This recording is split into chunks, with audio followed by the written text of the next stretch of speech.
여러분 안녕하세요. 닥터시사TV입니다. 11차 한미 방위비 분담금 특별협정이 1시간 만에 끝나버린 상황 어제 전해드렸죠. 미국 행정부의 무리한 방위비 인상 요구에 미국 의회도 큰 우려를 표하고 있습니다. 동맹의 가치를 훼손할 수 있기 때문입니다. 방위비 분담금을 아무리 늘려봤자 몇천억 이상은 불가능하다. 그렇게 늘려줘도 주한미군이 다 쓰기도 어렵다. 이것이 미국 관련자들 입에서 나오는 이야기입니다. 상황이 이런 가운데 미국이 무리수를 둬가며 한국을 압박하는 이유가 밝혀졌습니다. 바로 독일과 일본입니다. 특히 독일에게 많은 돈을 받아낼 명분을 찾기 위해서입니다. 즉 한국은 독일을 압박하기 위한 본보기인 것이죠. 미군의 주둔 규모가 가장 많은 국가는 세 곳입니다. 일본, 독일, 한국이죠. 일본의 52,000명, 독일의 38,000명, 한국의 28,500명 정도가 주둔하고 있습니다. 트럼프 대통령은 최근 폴란드를 방문해서 이렇게 말했습니다. 왜 유럽 국가들은 방위비를 더 내지 않는 것인가? 왜 미국만 돈을 써야 하지? 독일과 프랑스는 돈을 더 내야 맞지 않나? 공개적으로 독일을 비롯한 유럽 국가들을 압박한 것입니다. 실제로 미국은 북대서양 조약기구 회원국들에게 국내 총생산의 2%까지 방위비를 끌어올리라고 요구한 적이 있습니다. 아주 도발적이고 강력하게 요구했죠. 통했을까요? 오히려 정반대입니다. 유럽 국가들은 부정적인 반응을 내보이며 요구를 묵살했습니다. 특히 가장 발끈했던 것이 독일입니다. 당시 독일은 이렇게 말했습니다. 2%라면 무려 700억 유로의 군사비 지출을 의미하는데 독일 정치인 누구도 그것이 가능하거나 바람직하다고 믿지 않는다. 현재 유럽은 분위기를 지켜보고 있습니다. 목소리를 높이는 것을 자제하고 있지만 방위비 인상이 현실화되면 미국은 엄청난 역풍을 맞을 것이 분명합니다. 현재 세계의 언론들이 미국을 비판하고 있습니다. 자국 언론들부터 부정적입니다. 미국의 요구는 매우 어리석은 것이다. 한미 동맹을 완전히 해칠 가능성이 있다. 합리적인 증액 규모는 물가 상승률 등을 반영해서 3% 정도가 되어야 한다. 이마저도 한국이 받아들일 수 없다면 타협해야 한다. 이 이야기들은 모두 미국 언론에서 나온 것입니다. 중국 언론들도 비판에 가세했습니다. 중국 언론들이 내세운 헤드라인은 이렇습니다. 동맹의 큰형 미국이 동맹국에게 바가지를 씌우고 있다. 그러면서 미국이 한국과 일본에 터무니없이 큰 돈을 요구해 논란을 불러일으키고 있다고 보도했습니다. 한일 양국이 어떤 반응을 내놓을지 매우 궁금하다고도 덧붙였습니다. 일본 언론들 역시 비판에 가세했습니다. 이번 인상은 내년 11월에 있을 미국 대선을 겨냥해 자신의 외교적 성과로 내세우려는 목적이다. 일본을 비롯해 한국, 독일에 미군 기지를 주는 것은 미국에서도 큰 혜택을 제공하고 있다. 미군이 전세계에 퍼질 수 있는 것은 외국에 있는 기지 덕분이다. 미국의 지나친 요구는 일본 내 반미 세력을 키우고 미군 기지 철수를 요구하는 빌미를 제공할 뿐이다. 기사의 수준이 상당합니다. 아울러 우리 정부는 이번 계기를 통해서 우리의 자체 역량 강화를 적극 추진해 나갈 예정이라고 합니다. 미국의 요구가 통할 가능성은 사실상 없다고 보면 됩니다. 앞으로도 해당 소식 닥터시사TV가 계속 전해드리겠습니다. 일부 지역에서 일명 차이나 타운이 형성되자 현지에서는 이를 제재하라는 요구가 커지고 있다.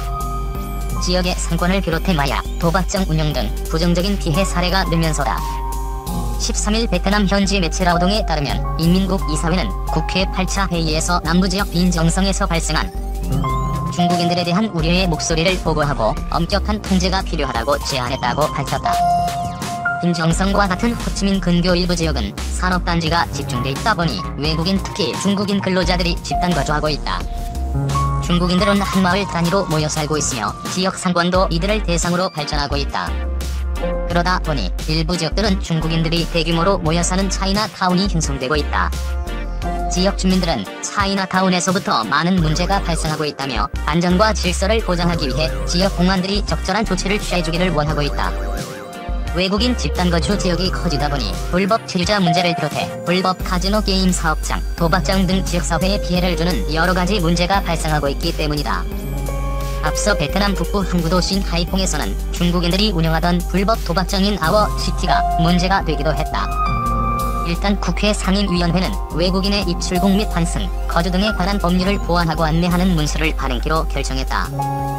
또 의무부는 외국인의 국가관리 강화에 대한 총리 지침을 발표하고 범죄 행위를 목적으로 입국하는 사례를 적극적으로 방지한다는 입장이다. 동시에 외국인들을 대상으로 하는 숙박시설, 취업시설, 상거래시설 운영에 대한 관리를 강화하고 조건부 사업 투자에 대한 인증서 부여에 대해 엄격하게 통제키로 했다.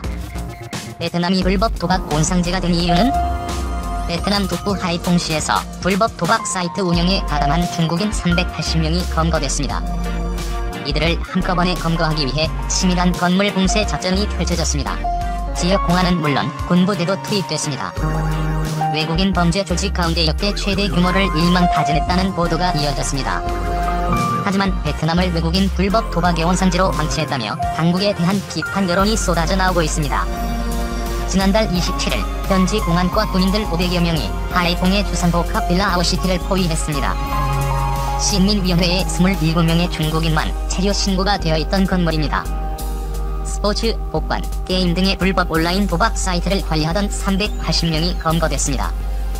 이들은 24시간 동안 외부와의 접촉을 차단하고 건물 안에 머물렀습니다. 2010년에 홍콩 업체가 지은 아웃시티는 초기 설립 허가와 달리 건물 계획이 수차례 변경됐습니다.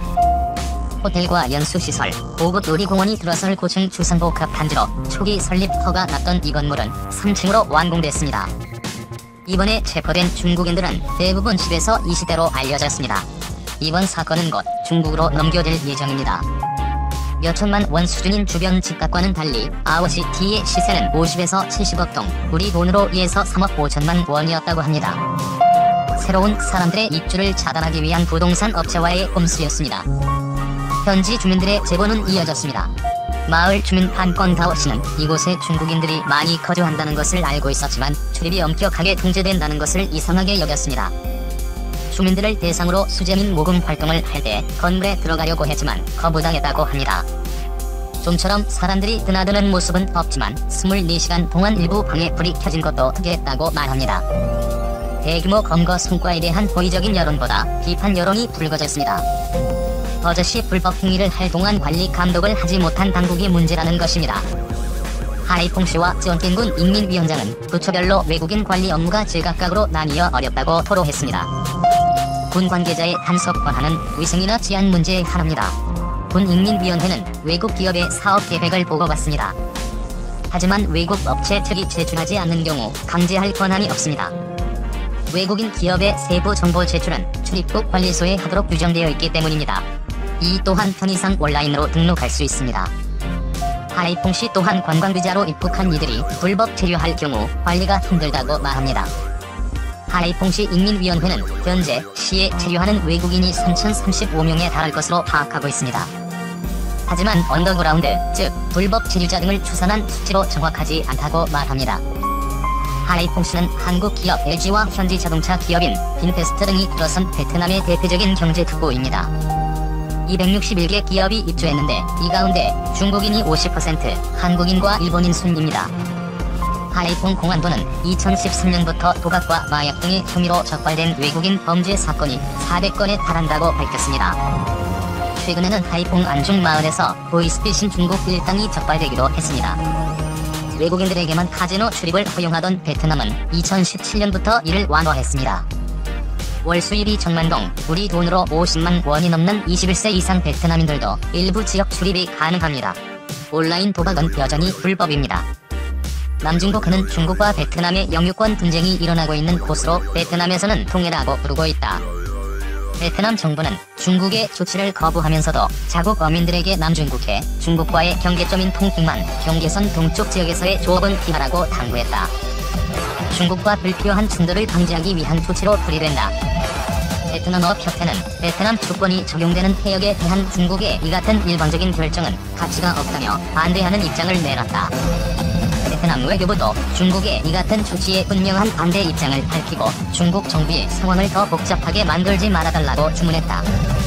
레티토한 외교부 대변인은 베트남은 유엔해양법 협약에 따라 파라셀 제도와 스파틀리 제도에 대한 영유권과 자국 해역에 대한 법적 권리를 주장할 수 있는 충분한 법적 근거와 역사적 증거를 갖고 있다고 강조했다.